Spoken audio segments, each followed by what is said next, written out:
വിശദമായ റിപ്പോർട്ടുകളിലേക്ക്. നീതി ആയോഗിന്റെ governing council യോഗം ദില്ലിയിൽ പുരോഗമിക്കുന്നു. മുഖ്യമന്ത്രി പിണറായി വിജയൻ യോഗത്തിൽ പങ്കെടുക്കുന്നുണ്ട്. പ്രധാനമന്ത്രി അധ്യക്ഷനാകുന്ന യോഗം അടുത്ത 15 വർഷത്തെ വികസന പരിപാടികളുടെ രൂപരേഖയായ വിഷൻ 2030 അന്തിമ രൂപം നൽകും. വിവരങ്ങളുമായി സന്തോഷ് സർലിംഗ് ചേരുകയാണ്. സന്തോഷ്, യോഗം ഏത് രീതിയിൽ പുരോഗമിക്കുന്നു? ആരൊക്കെയാണ് യോഗത്തിൽ പങ്കെടുക്കുന്നത്?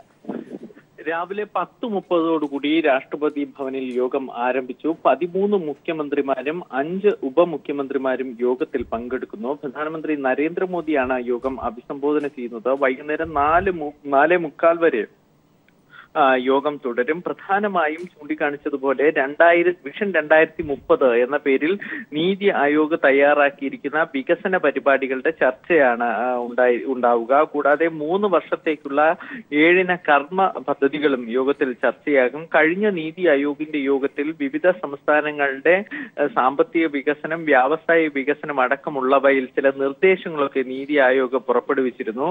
ഇതിന്റെ പുരോഗതി വിലയിരുത്തൽ എത്രത്തോളം ഇത് നടപ്പിലാക്കിയിട്ടുണ്ടോ, കാര്യങ്ങളൊക്കെ ഇന്നത്തെ യോഗം പ്രധാനമായും വിലയിരുത്തുക ചെയ്യും. അതിനുശേഷമാണ് കർമ്മ പദ്ധതികൾക്ക് രൂപം നൽകുക.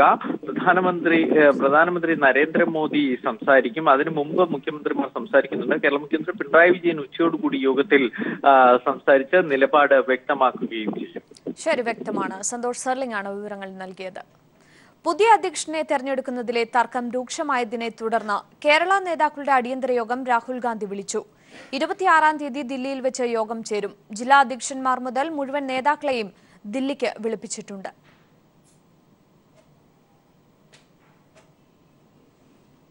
സംഘടനാ തെരഞ്ഞെടുപ്പ് പ്രഖ്യാപിക്കപ്പെട്ട ശേഷം സംസ്ഥാനത്ത് രൂക്ഷമായ ഗ്രൂപ്പ് പോരിന്റെ പശ്ചാത്തലത്തിലാണ് കോൺഗ്രസ് ഉപാധ്യക്ഷൻ അടിയന്തര യോഗം വിളിച്ചു ചേർക്കുന്നത്.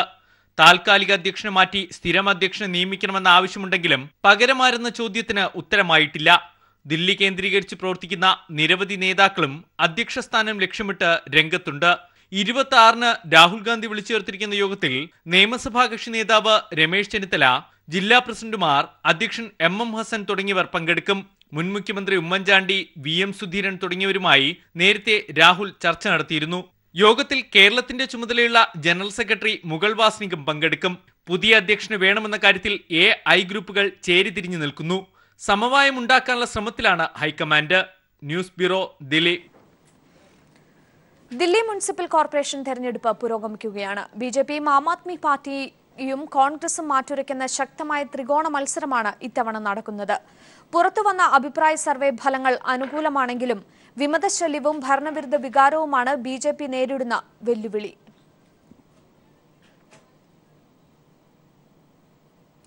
ചിട്ടിപ്പണം ചോദിച്ചെത്തിയ ദമ്പതികളെ ചിട്ടി നടത്തിപ്പുകാരൻ പെട്രോൾ ഒഴിച്ച് കത്തിച്ചു. ഗുരുതരമായി പൊള്ളലേറ്റ ദമ്പതികൾ മരിച്ചു. വേണു, അദ്ദേഹത്തിന്റെ ഭാര്യ സുമ എന്നിവരാണ് മരിച്ചത്. ഇവരെ പെട്രോൾ ഒഴിച്ച് കത്തിച്ച അമ്പലപ്പുഴ സ്വദേശിയെ പോലീസ് കസ്റ്റഡിയിലെടുത്തു. ചിട്ടി ചേർന്ന പണം ചോദിക്കാനെത്തിയ ദമ്പതികളെയാണ് തീ കൊളുത്തി കൊലപ്പെടുത്തിയത്. അമ്പലപ്പുഴയിൽ സ്വകാര്യ ചിട്ടി കമ്പനി നടത്തി വന്നിരുന്ന അമ്പലപ്പുഴ കോമനവെളിയിൽ വീട്ടിൽ സുരേഷ് എന്ന ആളാണ് ഇടുക്കി രാജക്കാട് സ്വദേശികളായ വേണു, ഭാര്യ സുമ എന്നിവരെ മണ്ണെണ്ണയൊഴിച്ച് തീ കൊളുത്തി കൊലപ്പെടുത്തിയത്. ഇരുവരും ഇക്കാര്യം പോലീസിന് മരണമൊഴിയായി നൽകുകയും ചെയ്തു. സുരേഷ് നടത്തിയിരുന്ന B&B ചിട്ടിയിൽ ഇവർ 3,60,000 രൂപ നിക്ഷേപിച്ചിരുന്നു. സഹോദരന്റെ മകളുടെ വിവാഹം അടുത്ത ദിവസം നടക്കാനിരിക്കെയാണ് വേണു സുരേഷിനോട് പണം ആവശ്യപ്പെട്ടത്. എന്നാൽ പണം നൽകാമെന്നേറ്റ ദിവസം ലഭിക്കാതെ വന്നതാണ് ദമ്പതികൾ പണം ചോദിക്കാൻ ചിട്ടിക്കമ്പനിയിലെത്താൻ കാരണമായത്. പണം ചോദിച്ച് ദമ്പതികൾ ഇന്നലെ രാവിലെ ചിട്ടി ഉടമയുടെ വീട്ടിലും എത്തിയിരുന്നു. ചിട്ടി ഉടമ ഇപ്പോൾ പോലീസ് കസ്റ്റഡിയിലുണ്ട്. 2013 സുരേഷും സുരേഷിന്റെ ഭാര്യയുമായിട്ട് ചിട്ടിക്കമ്പനി നടത്തി. ആ വകയിൽ 3,60,000 രൂപ ഈ മരണപ്പെട്ട വേണുവിനും സുമയ്ക്കും കൊടുക്കാനുണ്ട്. അപ്പോൾ അതുമായി ബന്ധപ്പെട്ട് പല പ്രാവശ്യം അവർ ക്യാഷിന് ഇവിടെ വന്നിട്ടുണ്ട്. വരുമ്പോഴേക്കും ഓരോരോ എക്സ്ക്യൂസ് പറഞ്ഞ് ഇവരെ മടക്കി അയക്കുകയാണ് ചെയ്തുകൊണ്ടിരുന്നത്. ഇയാൾ നടത്തിയിരുന്ന ചിട്ടി കമ്പനി 2013 പൂട്ടിയിരുന്നു. ഇയാൾക്കെതിരെ 17 കേസുകളും കോടതിയിലുണ്ട്. News bureau, Alappuzha. മോഹൻലാലിനെ ട്വിറ്ററിലൂടെ അപമാനിച്ച ബോളിവുഡ് നിരൂപകൻ KRK മാപ്പു പറഞ്ഞു. മോഹൻലാലിനെ കുറിച്ച് തനിക്ക് വ്യക്തമായി അറിയില്ലായിരുന്നുവെന്നും ലാൽ മലയാളത്തിന്റെ സൂപ്പർ സ്റ്റാർ ആണെന്നും KRK പറഞ്ഞു. കൂടുതൽ വിവരങ്ങളുമായി ന്യൂസ് ഡെസ്കിൽ നിന്നും ഗിരീഷ്മ ചേരുകയാണ്. ഗിരീഷ്മ, കഴിഞ്ഞ കുറച്ചു ദിവസങ്ങളായി സിനിമാ ലോകവും ഒപ്പം ആരാധകരും ഒന്നടങ്കം ഒരാൾക്കെതിരെ തിരിഞ്ഞ കുറച്ച് ദിവസങ്ങളായിരുന്നു കടന്നുപോയത്. ഇന്നിപ്പോൾ തന്റെ അറിവില്ലായ്മയാണ് എന്ന് തിരിച്ചറിഞ്ഞ് കുറ്റം ഏറ്റുപറഞ്ഞ് മാപ്പു പറയുന്ന ഒരു സ്ഥിതിവിശേഷമാണ് ഉണ്ടായിരിക്കുന്നത്. തീർച്ചയായും മഞ്ജു, മോഹൻലാലിനെ ഭീമന്റെ വേഷത്തിലെത്തിക്കുന്ന അല്ലെങ്കിൽ MTയുടെ രണ്ടാമൂഴം സിനിമയാകുമ്പോൾ അതിൽ മോഹൻലാൽ ഭീമന്റെ വേഷം കൈകാര്യം ചെയ്യുന്നു എന്ന വാർത്തകൾ വന്നതിന് ശേഷമാണ് KRKയുടെ ആദ്യ പ്രതികരണം വരുന്നത്. മോഹൻലാൽ, താങ്കൾ ചോട്ടാ ഭീമിനെ പോലെയാണ് ഇരിക്കുന്നത്, താങ്കൾ ഭീമന്റെ വേഷം കൈകാര്യം ചെയ്ത് പ്രൊഡ്യൂസറുടെ കാശ് കളയരുത് എന്നായിരുന്നു അദ്ദേഹത്തിന്റെ ആദ്യത്തെ ട്വീറ്റ്. ഇതിനെതിരെ സിനിമാ ലോകം ഒന്നടങ്കം ഇതിനെതിരെ പ്രതികരിച്ചിരുന്നു. ബോളിവുഡിൽ നിന്നും അതേപോലെ സൗത്ത് ഇന്ത്യയിലുള്ള പ്രമുഖ നടന്മാരും എല്ലാവരും തന്നെ ഇതിനെതിരെ KRKക്കെതിരെ രൂക്ഷമായ വിമർശനം ഉന്നയിച്ചിരുന്നു. തമിഴ് താരം സൂര്യ അടക്കമുള്ള പ്രമുഖർ പ്രതികരിച്ചിരുന്നു. കമൽഹാസൻ, രജനികാന്ത് എല്ലാവരും തന്നെ KRKക്കെതിരെ രൂക്ഷമായ ഭാഷയിലായിരുന്നു വിമർശനം നടത്തിയിരുന്നത്. തമിഴ് താരം സൂര്യ പറഞ്ഞത്, മോഹൻലാൽ അതായത് ഒരു വാലില കുരങ്ങൻ പുറത്തിറങ്ങിയിട്ടുണ്ട്, തങ്ങളുടെ പുലിമുരുകൻ സ്റ്റൈലിലൂടെ അതിനെ പിടിച്ചടക്കൂ എന്നാണ് അദ്ദേഹം പറഞ്ഞിരുന്നത്. ഇത്തരത്തിൽ ഒന്നടങ്കം ഇതിനെതിരെ രൂക്ഷമായി പ്രതികരിക്കാൻ തുടങ്ങിയ ഒരു സാഹചര്യത്തിലാണ് KRK ഇപ്പോൾ മാപ്പ് പറഞ്ഞിരിക്കുന്നത്. ഇത്തരത്തിലുള്ള നിരവധി ഫേസ്ബുക്കിലൂടെയും ട്വിറ്ററിലൂടെയും ഇദ്ദേഹത്തിനെതിരെ നിരവധി വിമർശനങ്ങൾ ഉയർന്ന ഒരു സാഹചര്യത്തിൽ തന്നെ രണ്ടാമതും വിമർശനം ഉയർത്തിയിരുന്നു. രാം ഗോപാൽ വർമ്മയുടെ സിനിമകളിൽ മാത്രമേ ഞാൻ താങ്കളെ കണ്ടിട്ടുള്ളൂ, അതിൽ താങ്കൾ ജോക്കറിനെ പോലെയാണ് അഭിനയിച്ചിരിക്കുന്നത് എന്നായിരുന്നു ആ രണ്ടാമത്തെ ട്വീറ്റിൽ KRKയുടെ വിമർശനം.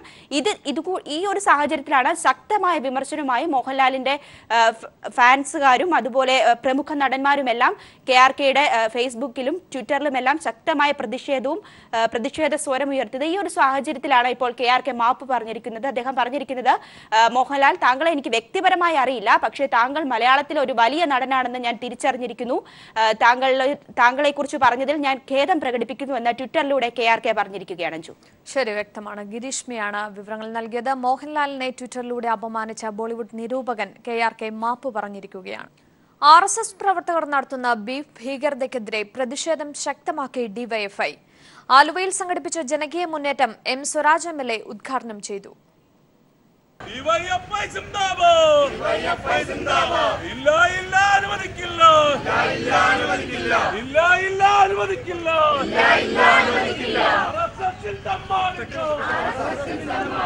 എന്റെ അടുക്കളയിലെ ഭക്ഷണം ഞാൻ തീരുമാനിക്കും എന്ന മുദ്രാവാക്യമുയർത്തിയാണ് ബീഫിന്റെ പേരിൽ RSS പ്രവർത്തകർ നടത്തുന്ന ഭീകരതയ്ക്കെതിരെ DYFI പ്രതിഷേധം സംഘടിപ്പിച്ചത്. ഇഷ്ടപ്പെട്ട ഭക്ഷണം കഴിക്കുന്നതിന്റെ പേരിൽ RSS പ്രവർത്തകർ കേരളത്തിലെ ജനങ്ങളെ ആക്രമിക്കാൻ വന്നാൽ അതിശക്തമായി അതിനെ ചെറുക്കുമെന്ന് DYFI സംസ്ഥാന സെക്രട്ടറി M. സ്വരാജ് MLA പറഞ്ഞു. മതനിരപേക്ഷതയാണ് ഈ രാഷ്ട്രത്തിന്റെ നട്ടെല്ലും അടിത്തറയും. ജാതിയും മതവും നോക്കിയായിരുന്നില്ല രാഷ്ട്ര വ്യവഹാരങ്ങൾ നിർണയിക്കപ്പെട്ടിരുന്നത്. ഏതെങ്കിലും ഒരാൾ ഒരു മതത്തിൽ നിന്ന് മറ്റൊരു മതം സ്വീകരിച്ചാൽ ആകെ പ്രശ്നമായി. നമ്മളെ മതത്തിൽ നിന്ന് ഒരാൾ കുറഞ്ഞു, ഇതെന്തിനാ മതത്തിൽ ആളെ കൂട്ടുന്ന, മതത്തിന് തിരഞ്ഞെടുപ്പ്. ഈസ്റ്റർ തലേന്ന് ആലങ്ങാട് സ്വദേശിയായ കല്ലറക്കൽ ജോസും ബന്ധുക്കളും കന്നുകാലിയെ അറത്തപ്പോൾ സംഘം ചേർന്നെത്തിയ RSS പ്രവർത്തകർ ഇറച്ചിയിൽ മണ്ണുവാരിയിടുകയും ജോസിനെ ആക്രമിക്കുകയും ചെയ്തിരുന്നു. ഈ സംഭവത്തിന്റെ പശ്ചാത്തലത്തിലാണ് ജനകീയ മുന്നേറ്റം സംഘടിപ്പിച്ചത്.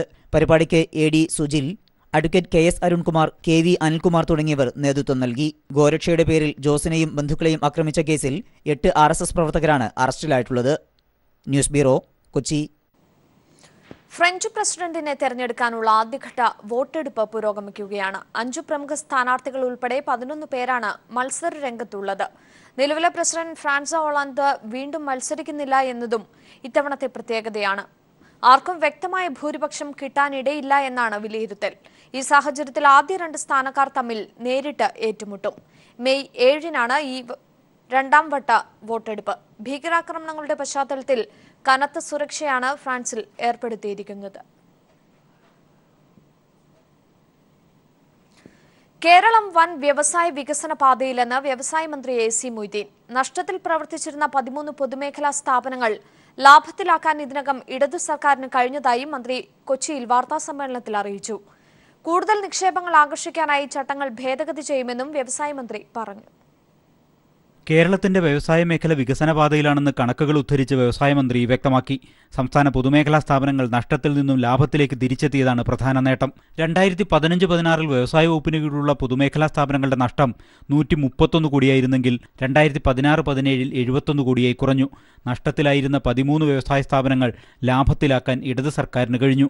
കഴിഞ്ഞ വർഷം മൊത്തം 130 കോടി രൂപ നഷ്ടമുണ്ടായിരുന്നു. 70 കോടിയായിട്ട് ഈ വർഷത്തെ നഷ്ടം കുറച്ചു കൊണ്ടുവരാൻ കഴിഞ്ഞു ഈ സ്ഥാപനങ്ങൾ ലാഭത്തിലായതോടുകൂടി. അത് ആശാവഹമായ മുന്നേറ്റമാണ് കേരളത്തിലെ. പൊതുമേഖലാ സ്ഥാപനങ്ങളെ സംരക്ഷിക്കാനും നവീകരിക്കാനും വ്യവസായ വകുപ്പ് പദ്ധതികൾ നടപ്പിലാക്കി വരികയാണെന്നും മന്ത്രി AC മൊയ്തീൻ പറഞ്ഞു. നിക്ഷേപം നടത്താൻ ആളുകളുണ്ട്, മനസ്സുള്ളവരുണ്ട്, സാങ്കേതിക വിദ്യയുണ്ട്, നല്ല ശേഷിയുള്ള ചെറുപ്പക്കാർ കേരളത്തിലുണ്ട്. ഒക്കെ കേരളത്തിന് വെളിയിലാണ്. നിരവധി അന്വേഷണങ്ങൾ കേരളത്തിലേക്ക് വരിക.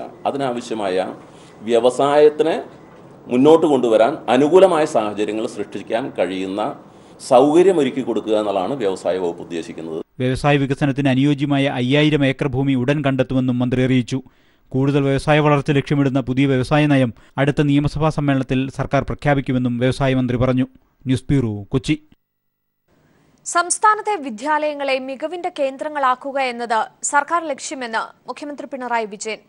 നൂതന സാങ്കേതിക വിദ്യകൾ ഉപയോഗിച്ചുള്ള പഠന സമ്പ്രദായം നടപ്പാക്കുമെന്നും മുഖ്യമന്ത്രി പറഞ്ഞു.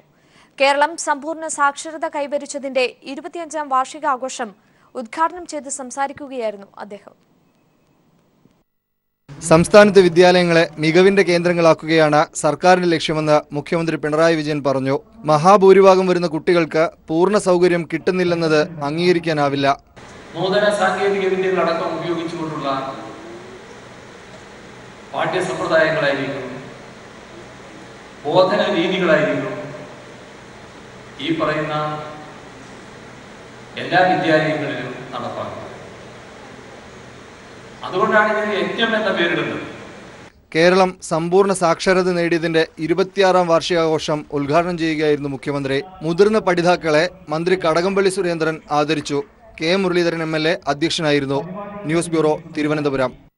വയനാട്ടിൽ വർദ്ധിച്ച ചൂട് ടൂറിസം മേഖലയെയും തളർത്തുകയാണ്. കഴിഞ്ഞ 3 മാസങ്ങളിൽ വയനാട്ടിലെത്തിയ സഞ്ചാരികളുടെ എണ്ണത്തിൽ മുൻകാലങ്ങളെ അപേക്ഷിച്ച് കുറവുണ്ടെന്നാണ് കണക്കുകൾ സൂചിപ്പിക്കുന്നത്. സീസണായിട്ടും ഇതര സംസ്ഥാനങ്ങളിൽ നിന്നുള്ള വിനോദസഞ്ചാരികൾ അടക്കം കുറഞ്ഞിട്ടുണ്ട്. കാർഷിക മേഖല കഴിഞ്ഞാൽ ജില്ലയിലെ ഏറ്റവും വലിയ വരുമാന മാർഗം ടൂറിസം മേഖലയാണ്. പൂക്കോട്, കുറുവ, ബാണാസുര സാഗർ, കർലാട്, എടയ്ക്കൽ തുടങ്ങിയവയാണ് പ്രധാന വിനോദസഞ്ചാര മേഖലകൾ. ഇവിടങ്ങളിലെല്ലാം മാർച്ച്, ഏപ്രിൽ മാസങ്ങളിൽ സഞ്ചാരികളുടെ എണ്ണത്തിൽ വലിയ കുറവുണ്ടായതായാണ് കണക്കുകൾ. പകൽ സമയങ്ങളിലെ കനത്ത ചൂട് ടൂറിസം സീസണായിട്ടും മേഖലയെ പിന്നോട്ടടുപ്പിച്ചു. മുത്തങ്ങ, തോൽപ്പെട്ടി, ചേമ്പ്ര, സൂചിപ്പാറ എന്നിവിടങ്ങൾ കാട്ടുതീ ഭീഷണി കാരണം അടച്ചിട്ടിരിക്കുകയാണ്.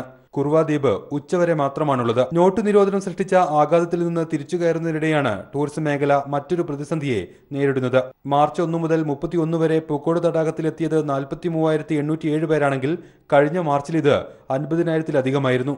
ഉത്തരേന്ത്യയിൽ നിന്നുള്ള സഞ്ചാരികളിലാണ് വലിയ കുറവുള്ളത്. ജില്ലയിലെ നിലവിലെ താപനില 32.5 ഡിഗ്രി സെൽഷ്യസ് ആണ്.